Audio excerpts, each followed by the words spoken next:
Hey, just letting y'all know I went ahead and started the live stream. This is Lanthy. Okay.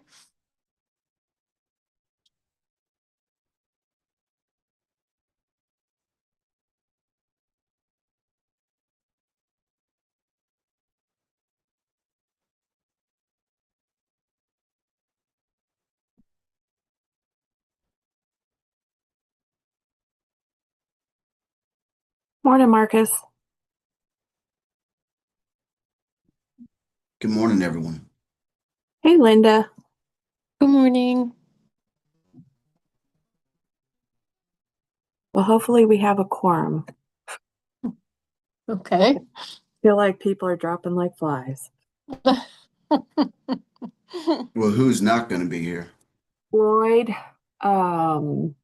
Justice Tarwater, Harwell, Betsy, Gail, Ted, and Daryl. Wow. Okay.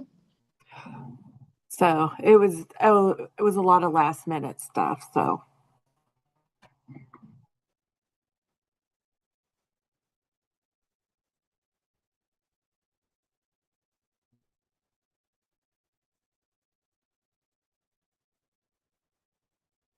everybody's week gone good.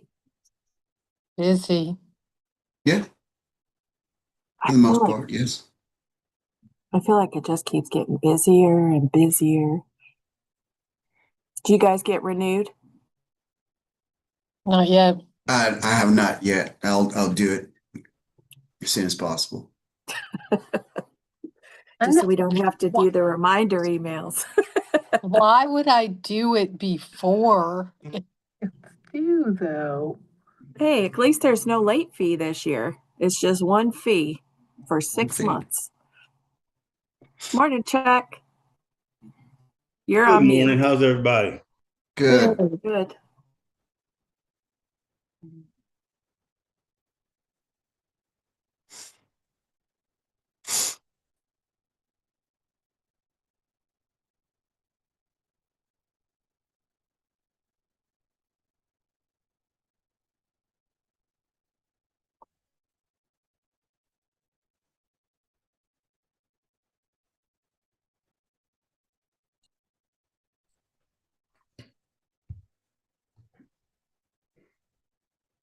Morning, Lori.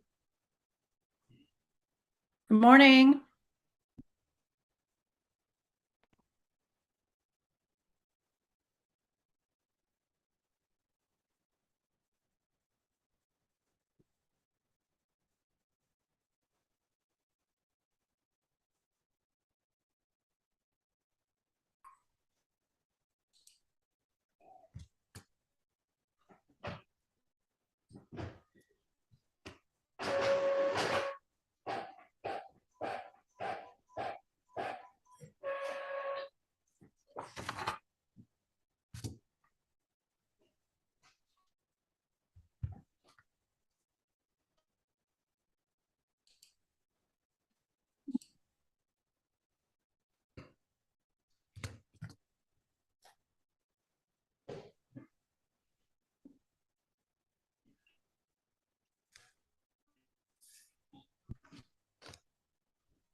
Oh, there's Ted. I'm Yes. sorry. There's Ted. Hang on just a second. Yes.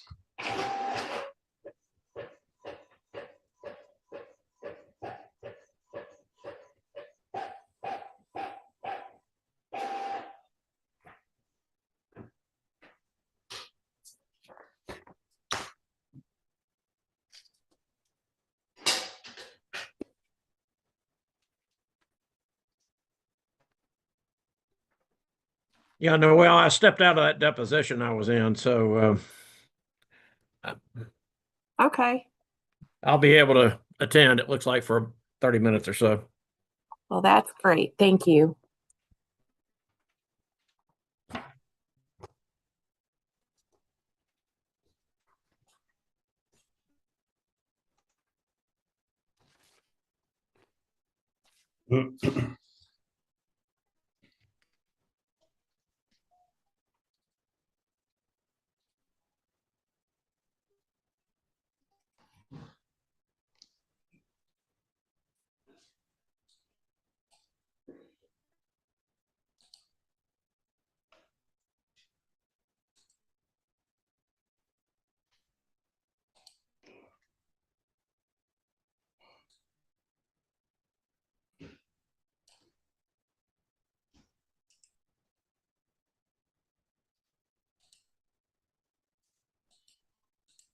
Hello.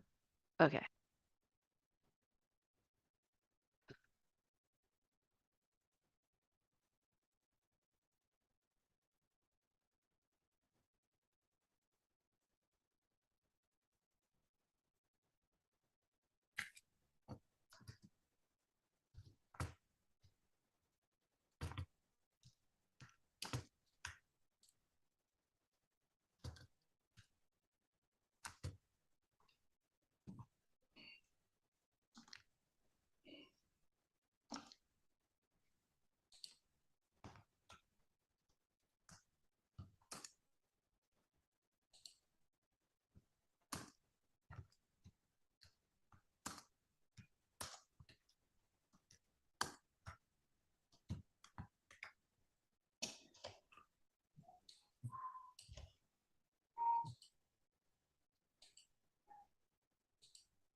Uh, Good morning, everybody. While we wait for John to join, I just want to check attendance 865-567-2509. Is that Um, Gail? Oh, I can't remember.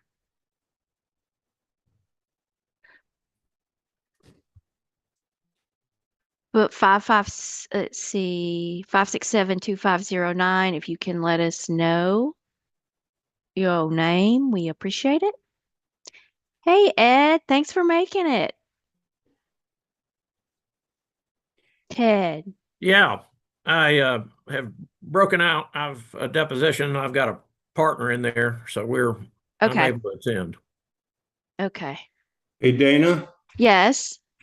just to forewarn you, at the conclusion of my report, I would ask that you lead the discussion about how we incorporate the judges in the Mhm. listing thing. And the issue of whether we should be less stringent in our substantial equivalent definition. Mm-hmm. If you would handle those two, I would greatly appreciate it.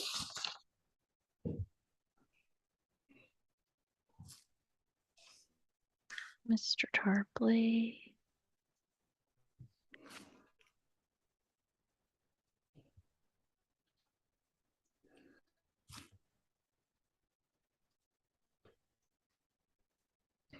Okay. All right, Noel, Hey, 25, Dana. I got you. Justice Tarwater, you're 2509. Yes, can you hear me? Yes, we can. Okay. I'm a real operator here. They told me I was muted and to press *6. So I've been pushing the hell out of #6. So I now finally punched *6 and so I am on. Sorry about that. All right. All right, and John Tarpley has just joined. Wonderful.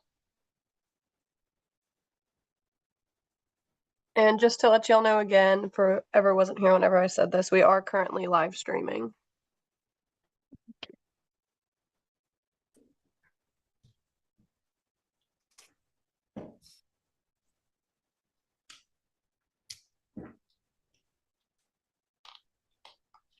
Well, that's good to know.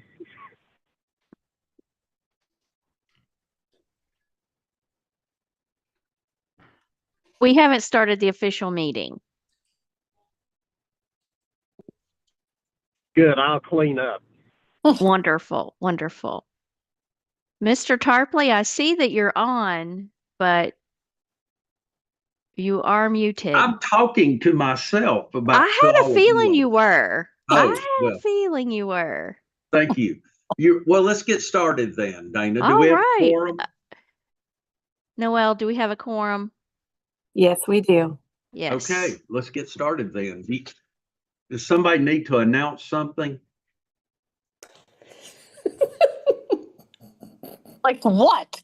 Well, that we're recording the meeting or Well, something like that? Oh. that has been announced a number of I'm times. sorry. Y'all are going to have Number. to overlook me. I am not at 100% capacity. I have, poor pitiful me. I've been to Europe and I came back on Monday and I came back with a head cold. And you know what happens when you fly? You can't hear anything. So pardon me if I sound like a telephone operator, and I ask everybody to repeat themselves. Welcome. Welcome to our October 17 meeting. I think you are going to find that this is going to be a very swift meeting. We do have some things to talk about, but we've had just an incredible seminar, and I think Dana will update us on that. Kind of the sad thing about this meeting is that we are losing two of our most long-standing commission members, Lowry and Marcus, and we will have, Dana and I talked, and we will have an opportunity to salute them at the end of the call. So be thinking of some kind and positive words for lovely Lowry and magnificent Marcus. So as we you have the previous minutes from our July 16, 2024 meeting. Is there a motion that they be approved? So moved. Okay, is there a second? Second. Okay, all in favor say aye. Aye. All opposed? Okay, good. We have minutes in the bag. Statistics for Rule 31 mediators, attachment 3. Dana, tell us about that. The report you have is for the third quarter, which is July 1 through September 30th.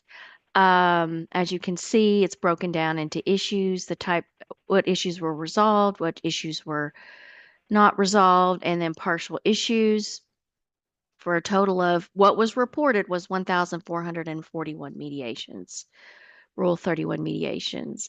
And then I would point out, of those mediations, because we do track this if you ever need it, we do track pro se participants. So for this quarter, we had 292 pro se participants and a total of 6,152 mediation hours reported. Okay, great. Workshop committee, that's item 1D. Mm-hmm. Dana and I have talked about this, and we think that we need a workshop committee. And how the workshop has come together is Dana said to me last year, John, what do you think? We solicited titles or topics from everyone, and we got maybe one or two. But so Dana said, John, what do you want on the workshop committee? So I had to kind of scratch my head a little bit. And that's how we came up with the topics for the workshop. So we think there's a better way. As good as the workshop was, we think there's a better way to put this together. So we are going to be organizing a workshop committee of 2 or 3 commissioners. If you have any interest on being on the workshop committee, let us know. Otherwise, we are going to deputize some people. So you don't have to tell us now, but just send Dana an email if you are interested in being on the committee, and we'll go from there. AOC staff report. Dana, talk to us about the renewal season. By the way, I have already renewed and the proposed meeting schedule. Okay, so the renewal season is open. It opened September 1st, Noel, I think, but it's been October. open. Okay, October 1st. October 1st. Because of the ADR policy change, there's only one renewal deadline. So everybody's required to renew by March 31st of 2026. We had really good response the first 30 days. I have set and will continue to send out reminders. And then as we get close to March, we ramp up our the ways that we get those who have not renewed to renew. And we also tend to focus on those last few weeks, those who have not renewed. And if they fail to renew, they're going to have the issue with the 6-year renew your training as well. Because that's the most instrumental part issue when you fail to renew. So yeah, that's going along very well. And then attachment 4 is the proposed meeting schedule and application deadlines for 2026. It's that time of year. The next time we meet will be January. So for the chair, this is ready for motion. Unless someone wants to change, discuss, it's ready for review. Is there a motion that we approve all these meeting dates and times? I'll move. So Okay, thank you. Is there a second? Second. All in favor, say aye. Aye. All right. All opposed? Okay, good. Thank you. We have a meeting schedule and dates and times for 2026. Dana, anything else from you from the AOC? No. Okay, beautiful. No. Let's move on to committee reports. Cindy is not with us. Dana, do you have an update on the communications committee? Of course, we published the spring newsletter, the fall edition. Probably isn't going to be published on the 18th, but in the next week we will have that out.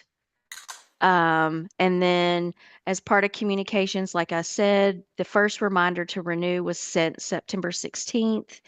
And we also sent out the notice that the portal was open. So we've got it plastered everywhere. It's on the AOC website. It's on the mediation portal home screen when you log in. And then we're sending out emailers periodically. It won't be inundated, but it'll be at least once a month until, like I said, we get closer to March. Okay, super.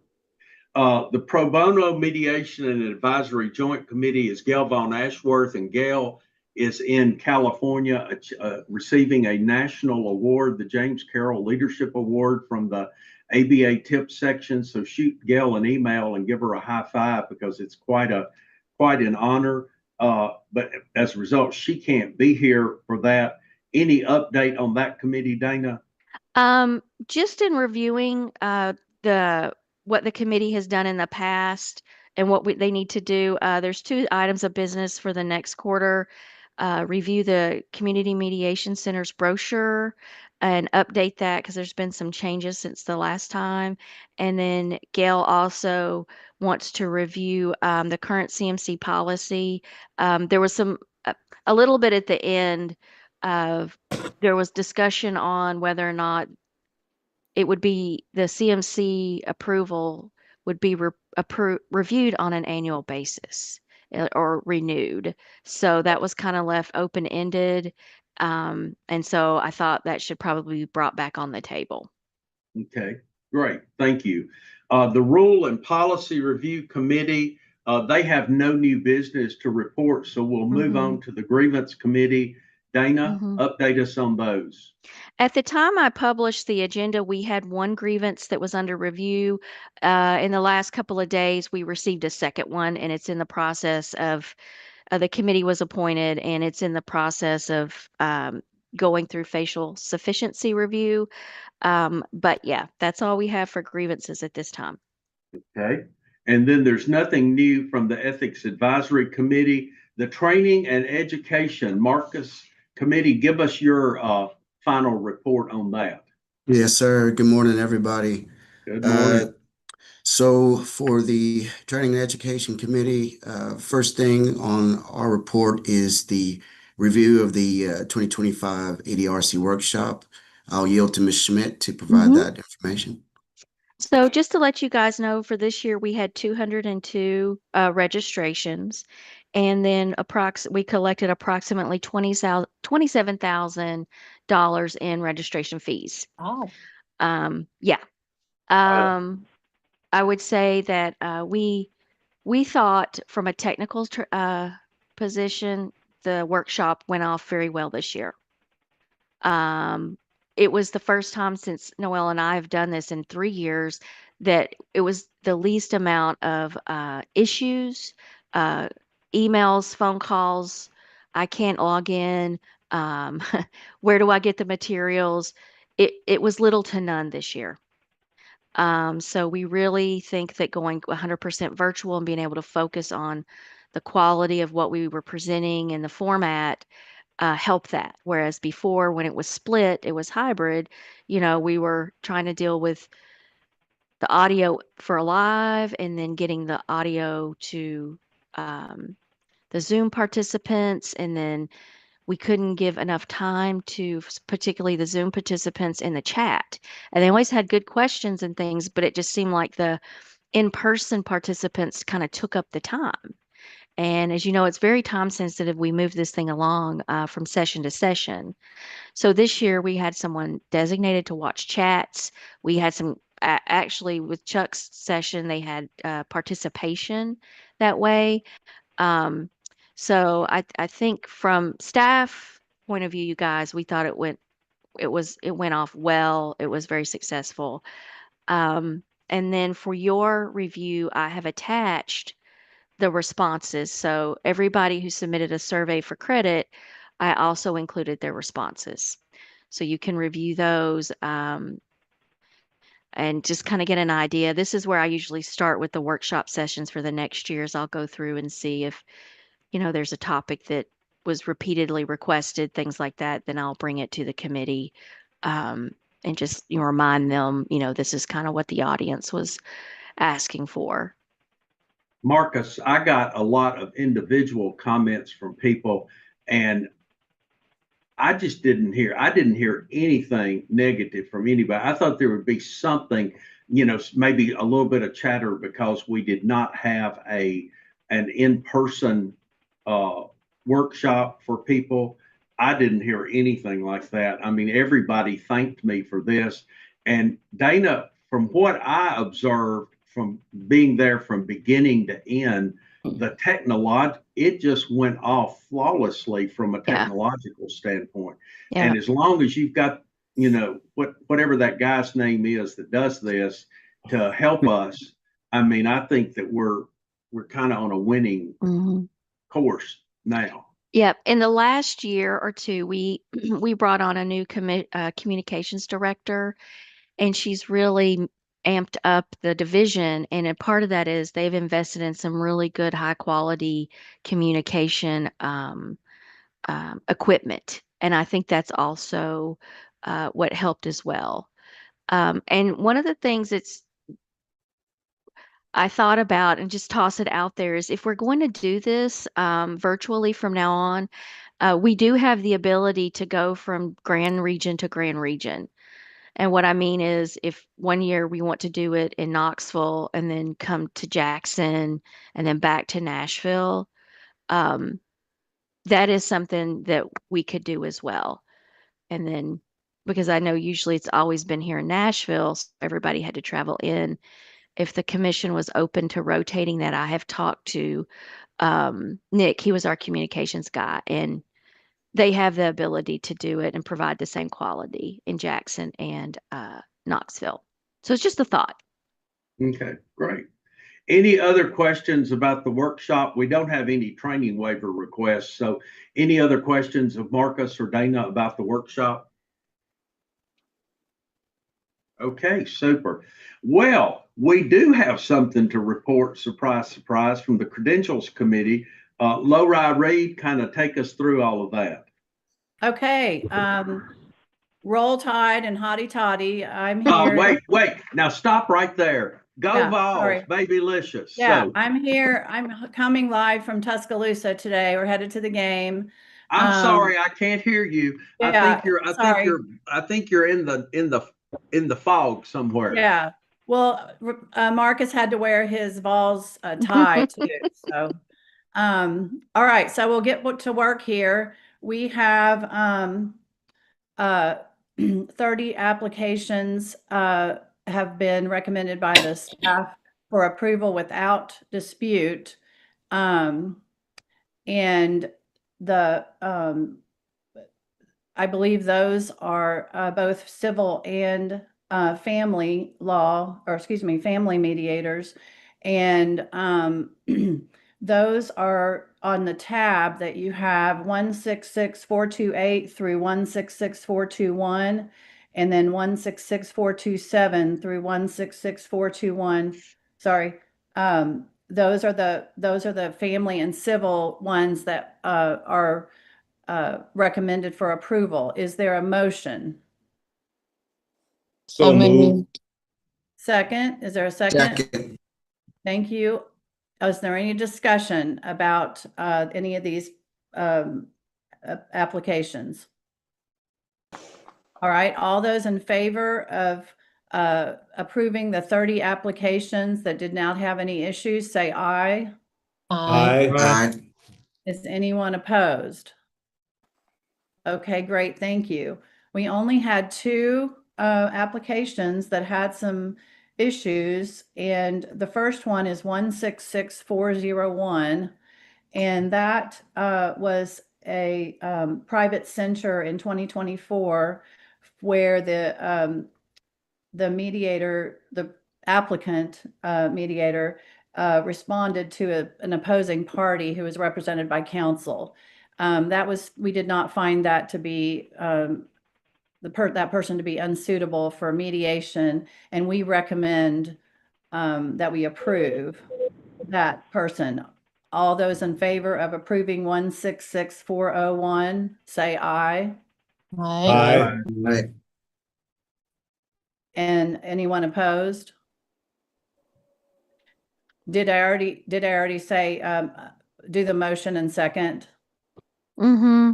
Okay. We all right. figured you got that included. Okay, good. All right, so that one is approved.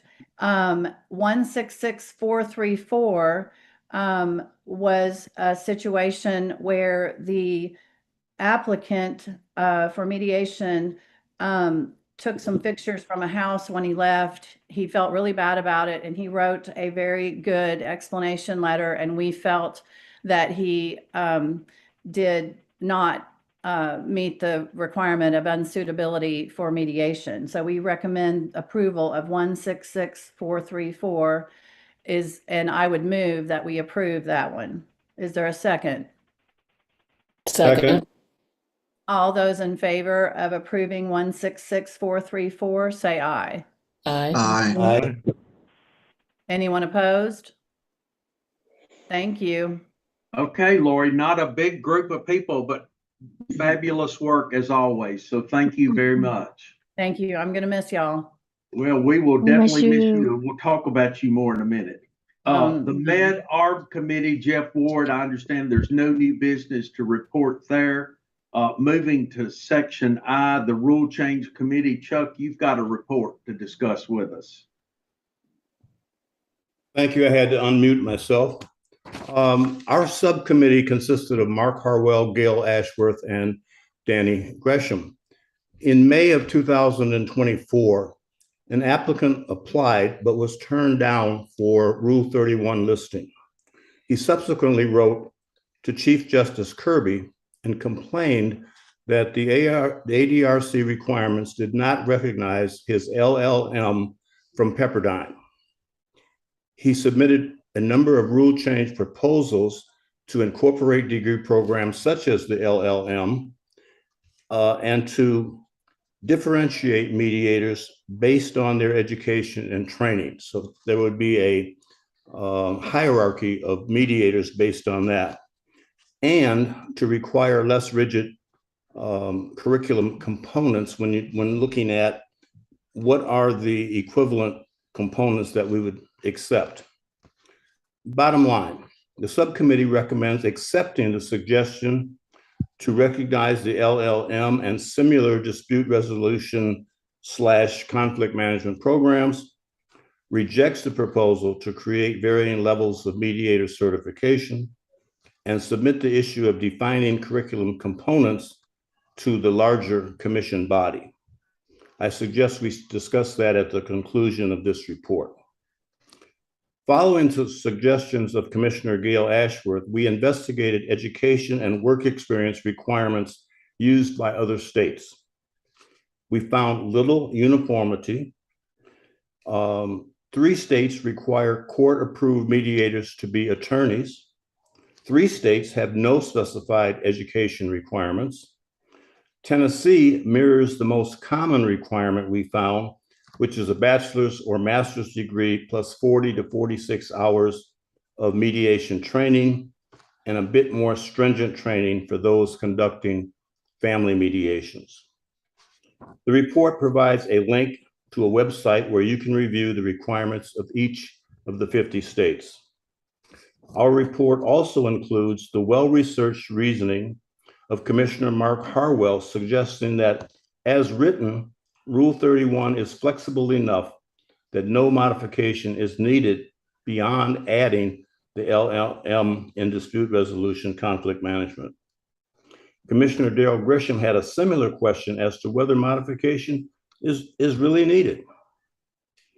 We also looked at the existing work experience requirements, as we felt there is inconsistency. If you could scroll down to that, oh, you've got it there. No, so if you could scroll down a little bit, we felt that there was inconsistency in listing accounting and social work, but not human resources.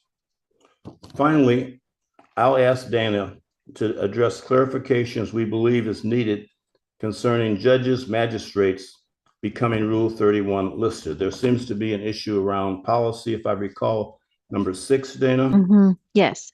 And lead us in a discussion of whether there's clarification needed regarding what's considered a substantial equivalent when looking at curriculum components of training programs.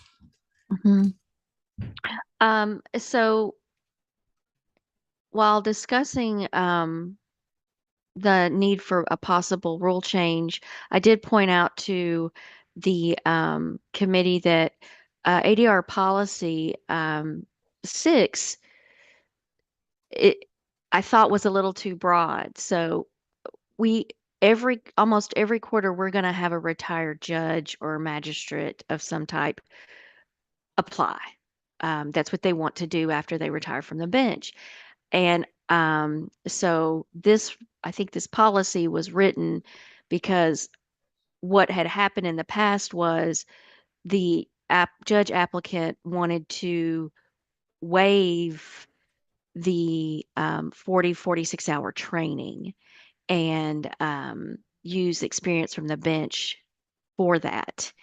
And I think that's where this came from, but it's kind of broad because it just says, the way it's written, it says the experience shall not be a substitution for the initial listing requirements. Well, and also one of the listing requirements is you've got to show for 6 to 10 years or well, if you're a judge, you've got to show 6 years of work experience in one of those categories. So I brought it to the committee's attention because this doesn't say just for the training requirement. It says initial listing requirements.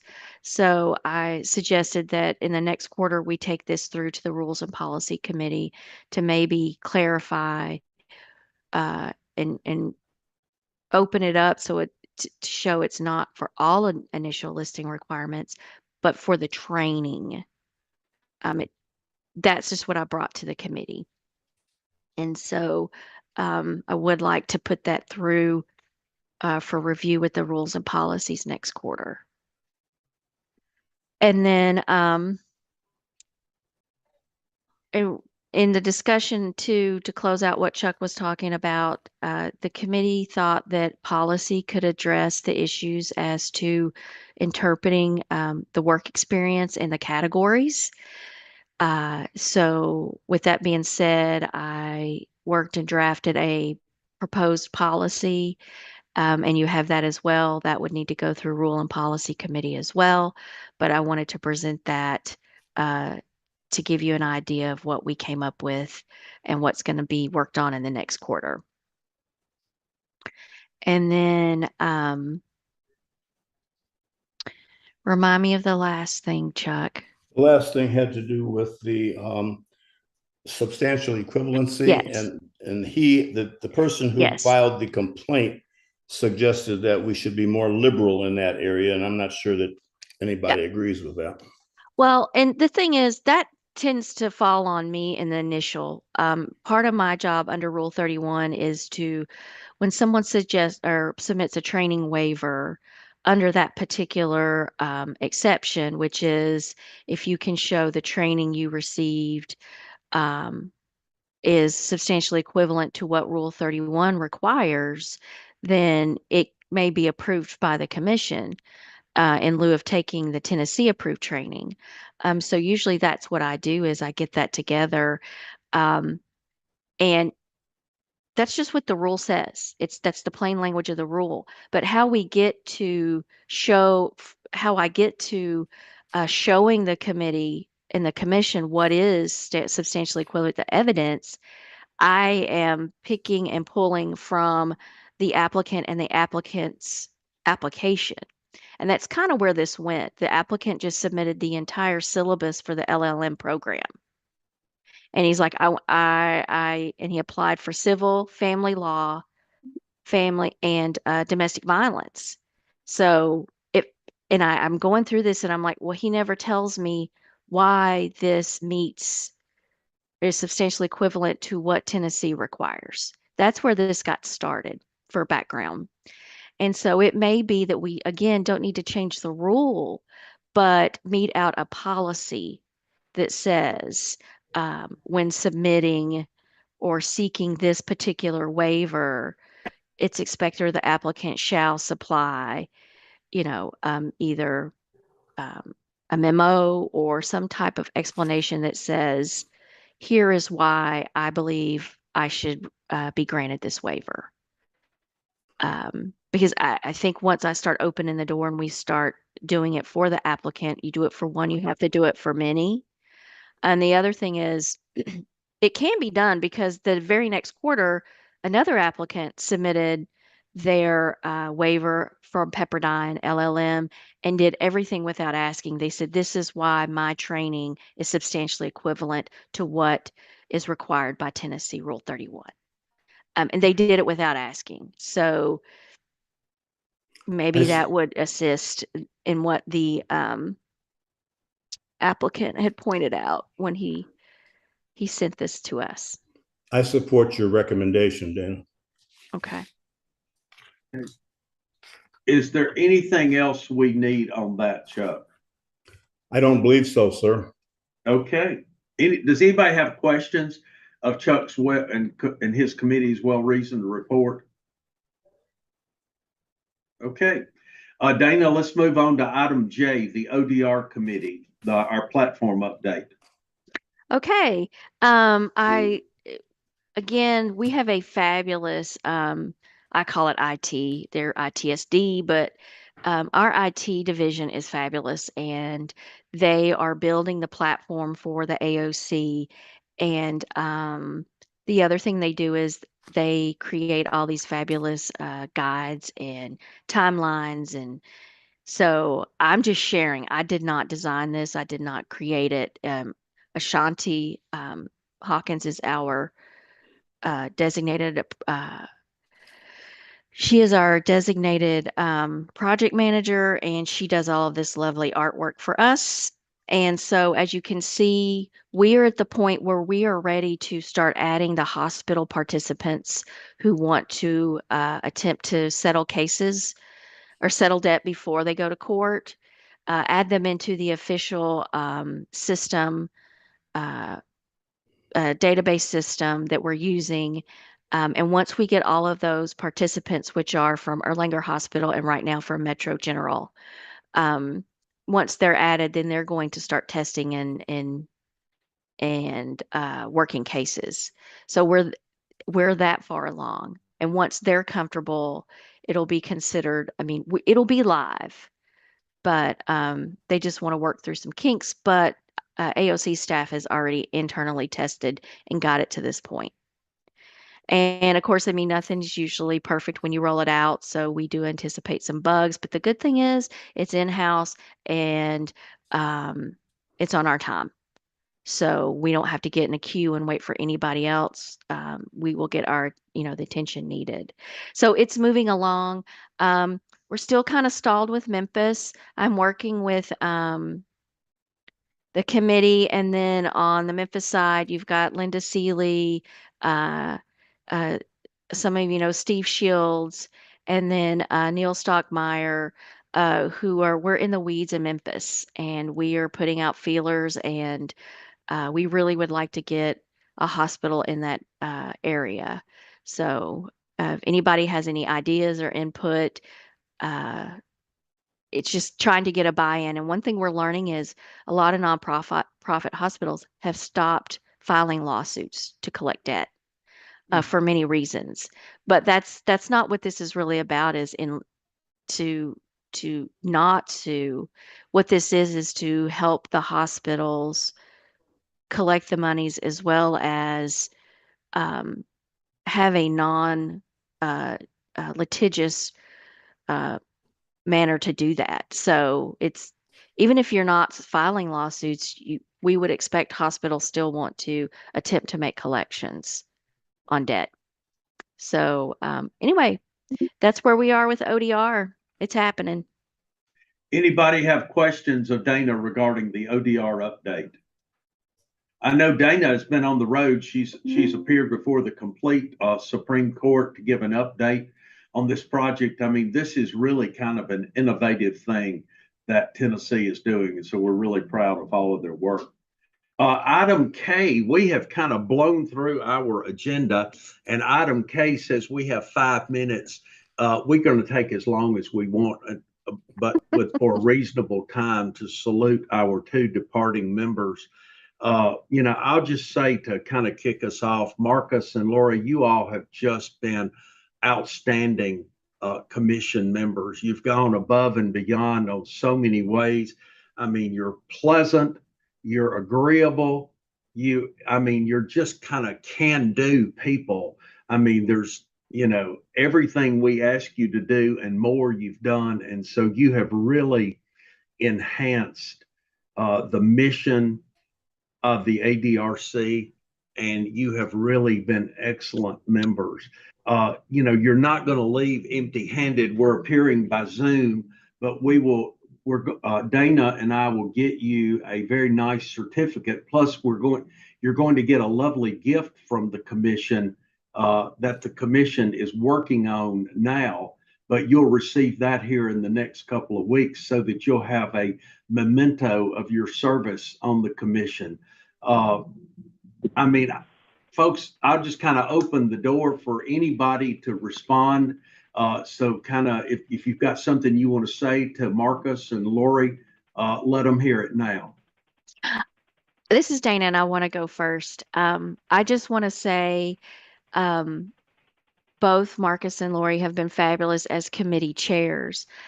from my viewpoint, the Credentials Committee and the Training and Education Committee, they're a must. They have to run smoothly. The meetings have to be set, and the applications that go through. And to let you know, it's been the Training and Education Committee that's planned the workshops and had that as part of their duty and responsibility to get that off the ground, as long as I've been doing this. So I always say that all the committees are important, but these two committees, I mean, they're the basis and the foundation of what we do, the business that we do for the commission. And Marcus and Lori they've always been ready to meet. They always meet. They're prepared. And I'm just really glad I got to work with you guys. And if you ever need it, you can always call me. Okay, who's next? I'd like to go next. Uh-oh, I guess I'm already unmuted. I was thinking about some wording to describe my thoughts about Marcus and Lori, and I came up with recognition of 6 years of meritorious leadership and outstanding contributions, validating, sustaining, and advancing the legitimacy of mediation for practitioners, parties, and the courts in the state of Tennessee. Those are my thoughts about your contributions, and we thank you so much. It's been a real pleasure to be colleagues of yours, and I hope you will stay in touch with us. Hear, hear. All I'm going to say is amen to Chuck's words. Absolutely. I'll second Chuck. Thank you for your service, Marcus. It truly has been a joy to work with you. Thank you for everything you've done. Others? So, Mr. Chairman, if I might go. You may. Dwight Tarwater. I'm on the phone today. I'm sorry about that. I'm not going to Tuscaloosa, however, I'm going to Virginia. You two have served on this commission 3 times as long as I have been a justice and assigned to this. And I just want to say on behalf of the court that your contributions have been almost legendary. We will miss you terribly. And but I want to say on behalf of the court, job well done. And thank you for being the consummate professionals and for your service. I know the pay's not good to be on the commission, but your hearts are good, and we thank you for your service, and we will miss you. And Mr. Chairman, the court may want to participate in the recognition of these two as well. We'll be glad to let you do that. We'll be glad to let you do that. Touch base with me as we help them out the door. And I do have one other matter, but I don't want to interrupt the salutes. So if I could be recognized again, maybe for about 30 seconds after we're done here. Okay, that's super. Thank you, Dwight. Does anybody else have anything else to say to Lori and to Marcus, thanking them for their service? I would add one thing. I enjoyed having the opportunity to sit next to Marcus at the dinner and begin hopefully a new friendship. And I would also like to say, I want to know the hours of Shay Reed so that the next time I'm in Brentwood, I can come to dinner there again. Well, ditto to that. Hallelujah. Okay. Well, again, thank you, Lori, and thank you, Marcus, for your wonderful service. You'll be hearing some more from us, so just kind of keep your eyes and ears open for that. Dwight, you said you had something else you wanted to say. Oh, I'm sorry, Lori. I'd like to just say really quickly, thank y'all for all of your hard work and your friendship. And I mean, these are dedicated people and busy in other ways. And I just appreciate your words. I also want to say, and I hope I don't regret this, but I am fully retired and I have travel and grandbabies. But if y'all need anything, if there's any other capacity that I could serve, I'm available. I just love what we do on this commission, and I just think mediation is so important that I just want to say that and thanks to y'all. Well, thank you for that. We will certainly rope you in, Chef Lori. Okay. Anybody else on anything? If I can just say one thing. Yes. I just wanted to say thank you to everybody, especially Dana and Noel and the AOC for all their hard work. You helped me out tremendously with all your prepared information. You guys are true and consummate professionals, and all the commissioners. You guys are just tremendous mediators. I learned so much from everyone, and we started off colleagues, and I have a lot of friends now. So I really appreciate it. Thank you. Thanks to both of you. We appreciate you very, very much. Dwight, you said you had something else you wanted to add. Yeah, let me just run something by you guys, and I want to apologize, particularly to Dana, for not thinking of this before we got on the call. About 2 weeks ago, the court entered an order asking the bar and the law schools and everybody for comments on some reform measures that are going on in other states. And these have to do with the admission of attorneys to the practice, the accreditation issues, and how that fits into bar admission issues. Things like whether non-lawyers may be owners in law firms. It's a fairly comprehensive order, and we don't have an agenda, but we are interested in where everybody stands out there on those kinds of things. I am not sure that any of those items that we are seeking comments on relate to this commission. But I don't want to be presumptuous about that. Perhaps they might. And as a commission, you are entitled to make a comment, certainly. You're even entitled to file a petition to change the rules. So I didn't know whether, and there's a long comment period, like 6 months from the date of the order, and the order was entered probably a couple of weeks ago. And John, you may be aware of this because of your activities within the Bar Association. I feel certain about it, but I just wonder if a committee ought to look at this order and determine whether or not the commission should, make a comment. Don't know. I'm not sure that it relates to you at all, but I didn't want to be presumptuous about that. And it seems like it might be something either for rule and policy, or perhaps credentials, or perhaps both. Okay, thank you, Dwight. Dana and I will get a copy. I think I have a copy, and I'm sure Dana does too. We'll get a copy of that to everybody. We'll get a subcommittee appointed to look at it.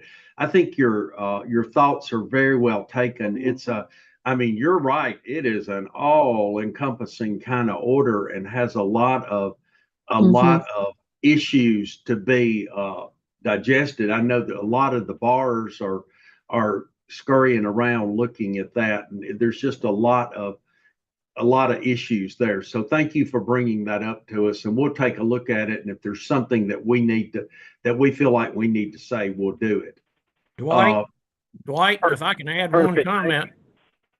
I'm here this morning in depositions with the TBA president, and she and I started our conversation this morning about that very subject. So I can assure you it is a hot Oh, I bet. topic. And I expect there will be a large volume of comments that do come in. There's a great deal of interest and concern about it. So I'll just add that on that one point. Okay, super. Thank you, Ted. Okay, let's kind of wrapping up our agenda. The next Rule 31 application deadline will be December 5. The next quarterly meeting is January 13 at 10:30 a.m. again by Zoom. Dana, anything else that we need to do for the good of the order?